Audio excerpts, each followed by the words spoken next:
You found your way to Whispers of Crimes, a quiet corner where the shadows of the past are gently told.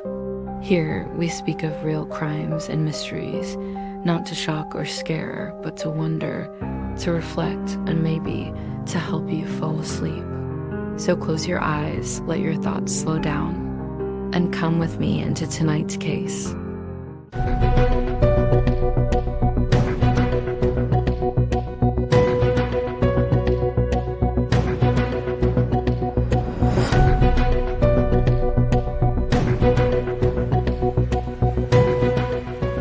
Picture this, you're scrolling through Instagram.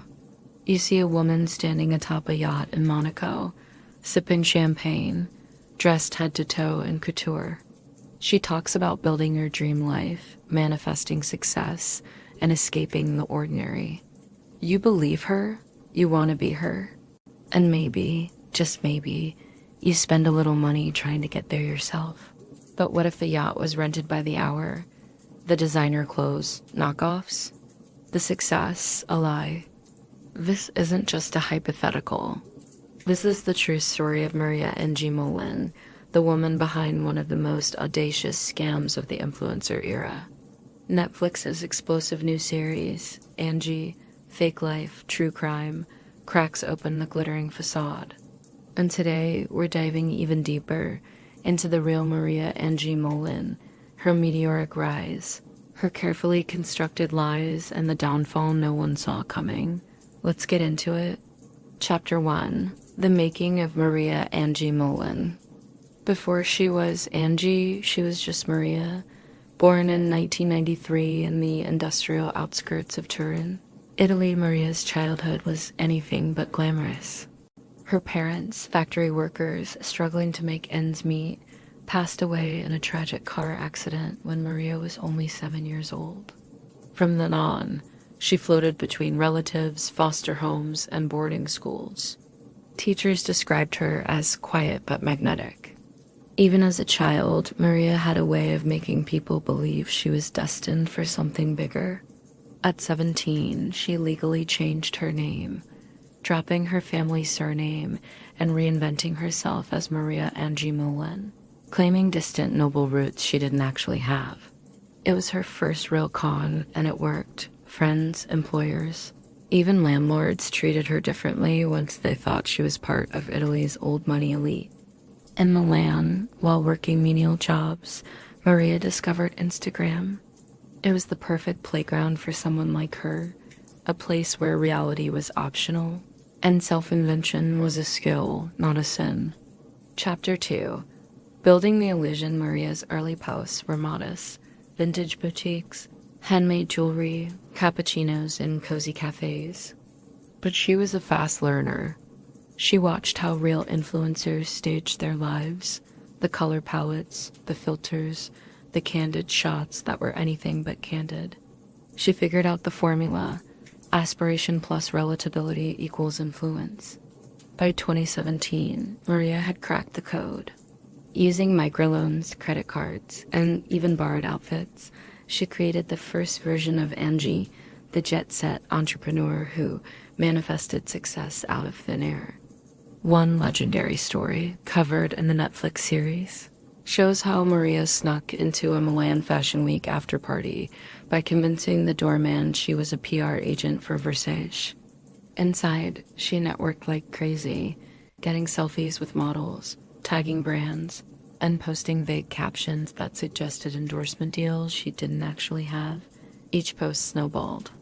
Brands, believing the hype, offered free products. Small businesses paid for shout-outs. Maria reinvested every freebie and every cent into looking even richer, even more untouchable. Her empire wasn't built on sand. It was built on Instagram likes, sponsored lies, and pure nerve. Chapter 3. The Rise of a Queen Pin. By 2018, Angi wasn't just surviving, she was dominating. She launched her own wellness brand, Angi Life, selling overpriced skincare kits that, according to later reports, were white label products from Alibaba repackaged with her logo. She also began selling access to the Angi method, a $599 online course promising to teach others how to build their dream lifestyle. The course? Mostly recycled Pinterest quotes and vague affirmations. Still, the illusion worked. People wanted to believe. Maria was hailed as the Italian Kylie Jenner, appearing on morning shows and magazine covers. Interviewers fawned over her self-made story, rarely questioning the details. Every time doubt surfaced, Maria squashed it with more content, more photos, more collaborations, more glossy fantasies. The show dramatizes a pivotal moment in 2019 when Maria staged a birthday bash on a rented yacht in Capri, complete with paid actors posing as celebrity friends. The footage went viral, and so did Angie, but as Maria climbed higher, her lies became harder to manage. Chapter 4. The cracks start to show by late 2019. Things got messy. First, customers who bought her products began complaining loudly. Shipments were delayed. Some never arrived. Refunds? Non-existent. Second, rival influencers, suspicious of Maria's rapid rise, started investigating her claims. A few even went public, pointing out inconsistencies, photoshopped backgrounds, edited images to include fake brand logos, fake comments from bot accounts. But the biggest blow came from inside her own camp. Her personal assistant, Luca Bravetti, leaked documents to an investigative journalist, fake invoices, photoshoot receipts, email templates for fake brand endorsements. Netflix dramatizes this betrayal with chilling detail. Luca recording private conversations. Maria raging when she realizes he's turned on her. It was clear the empire was hollow. Maria tried to control the narrative, posting tearful videos about haters and misunderstood visionaries. But it was too late. The house of cards was collapsing. Chapter 5. The fall January 2020. It all came crashing down. Italian financial police raided Maria's apartment. They found luxury goods she hadn't paid for, forged documents, and laptops filled with fake social media strategies.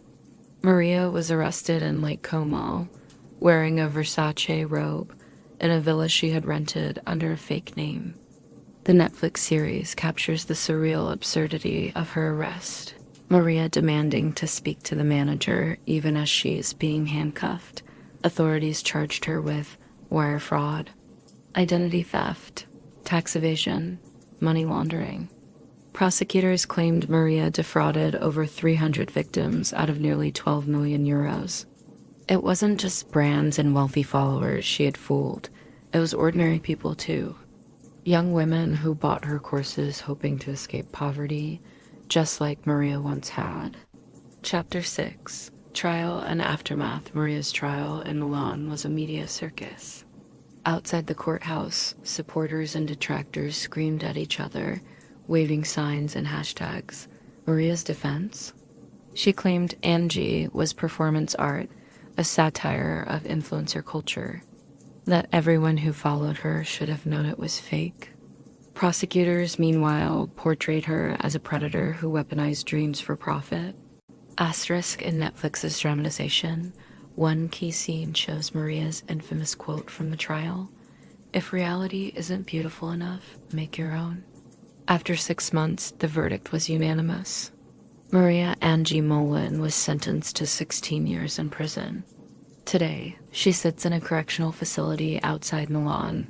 No visitors, no interviews. Her once flourishing empire frozen in time. Yet somehow her legend grows. Maria Angi Molin's story is more than a cautionary tale. It's a mirror, held up to a world obsessed with success at any cost.